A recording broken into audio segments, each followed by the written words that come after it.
Well, to be honest, I never really thought about playing for England or Thailand. It's never something that came into my mind. It was always I was going to play for Indonesia, mainly because my family, and I did have a few years growing up there as well.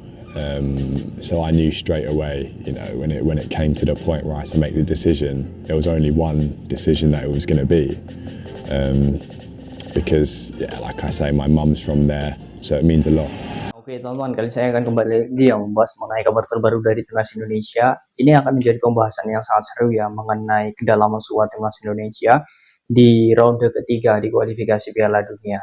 Kalau kita melihat memang saat ini ya, untuk di posisi back ya, kita tidak bisa pungkiri.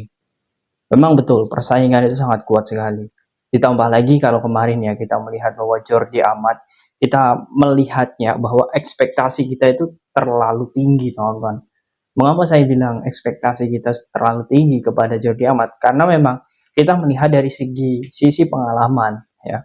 Tetapi kita juga harus lihat juga teman-teman, bagaimana saat ini Jordi Amat berkompetisi.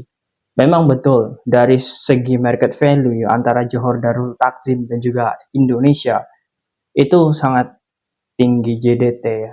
230 miliar dibanding 203 miliar. Ya, Indonesia 203, JDT 230.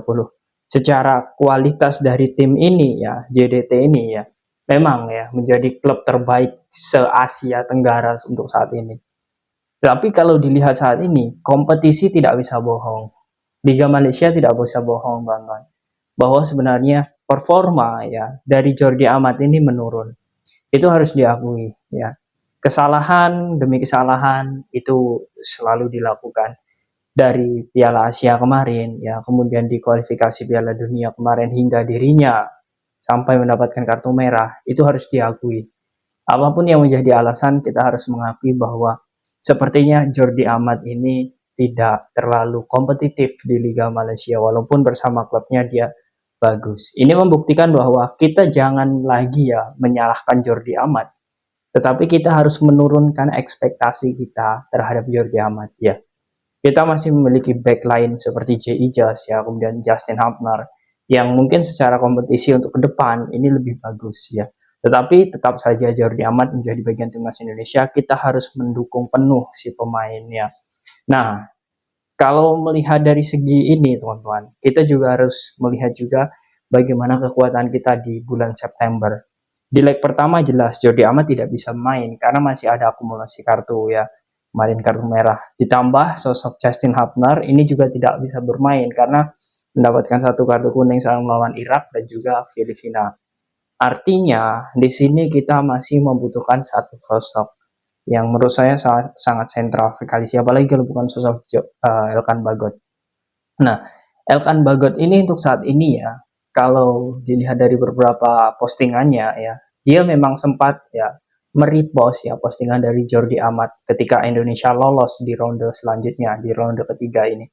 Ini memang sebuah prestasi wajar jika semua pemain ya, bukan hanya Elkan Bagot ya, tetapi semua pemain nasional yang memiliki darah keturunan ini ingin bermain bersama timnas Indonesia.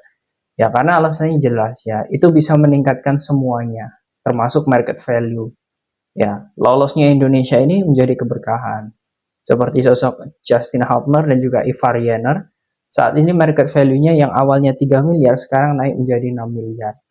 Ini membuktikan bahwa sebenarnya apa yang sudah dilakukan di timnas Indonesia ini ya, berbanding dengan apa yang sudah diusahakan di dirinya masing-masing. Nah, bukan hanya itu, seperti Calvin Verdong dan juga sosok J. Ijas pun juga sama. Ya, mereka ini semuanya market value-nya naik. Nah, kita kembali lagi ke sosok Elkan Bagot. Nah, Elkan Bagot memang secara keseluruhan dia sangat dibutuhkan. Apapun itu alasannya. Kalau dilihat kemarin ya, DSP dari skuad timnas Indonesia itu Elkan Bagot tidak menjadi bagian timnas, kemudian masuklah sosok Ferrari. Tetapi kalau kalian melihat juga, Ferrari pun ketika di timnas senior, ya sepertinya juga sangat sulit bersaing. Ya. Alasannya karena memang banyak sekali di situ pemain-pemain bagus. Tetapi kompetisi itu sepertinya kalau ya 50 dibanding 100 ya itu memang perbedaannya setengah. Nah, ketimpangan ini yang seharusnya nanti bisa dimanfaatkan untuk leg ketiga ya, atau di ronde ketiga nanti. Jelas targetnya tidak main-main. Karena di sini saya akan melihat ya bahwa ini seperti kompetisi. Mengapa saya bilang seperti kompetisi? Karena kita akan bermain 10 laga. 5 di kandang, kemudian 5 lagi di tandang. Artinya 10 laga ini bukan fase yang sangat mengenakan ya. Karena ini akan fase menjadi fase yang melelahkan bagi siapapun pemain ya.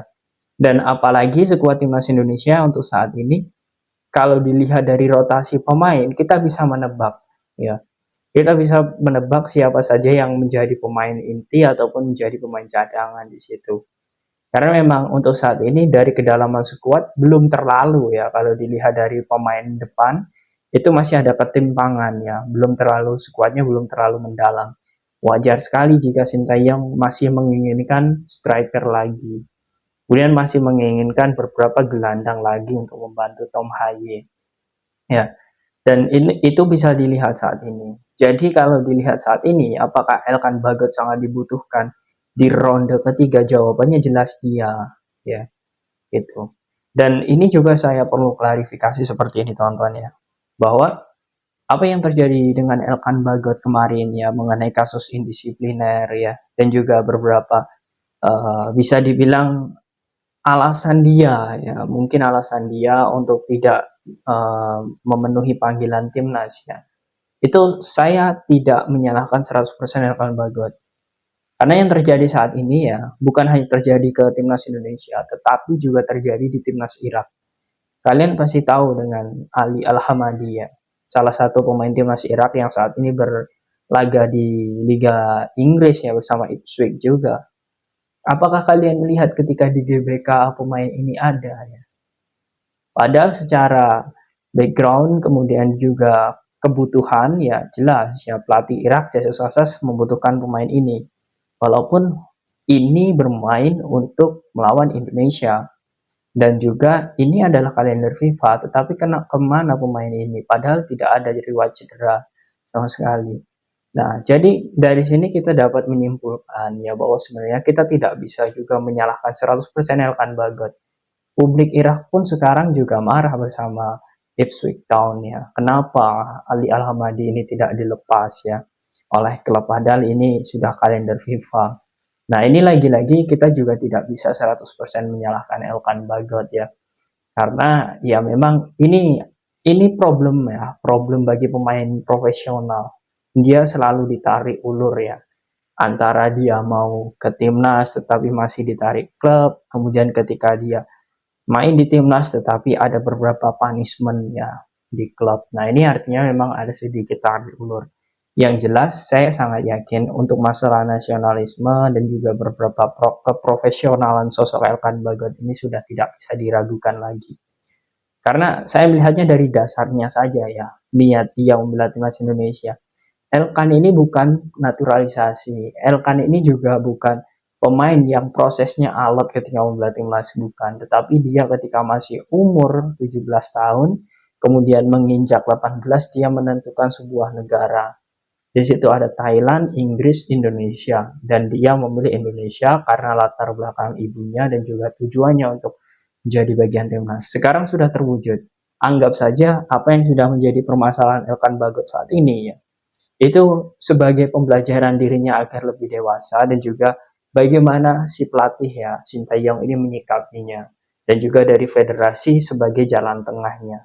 Ini menurut saya akan berkesinambungan terus, karena menurut saya untuk ke depan ya yang akan mendapatkan permasalahan ini bukan hanya Elkan Bagot tetapi juga mungkin ada beberapa pemain lain ya.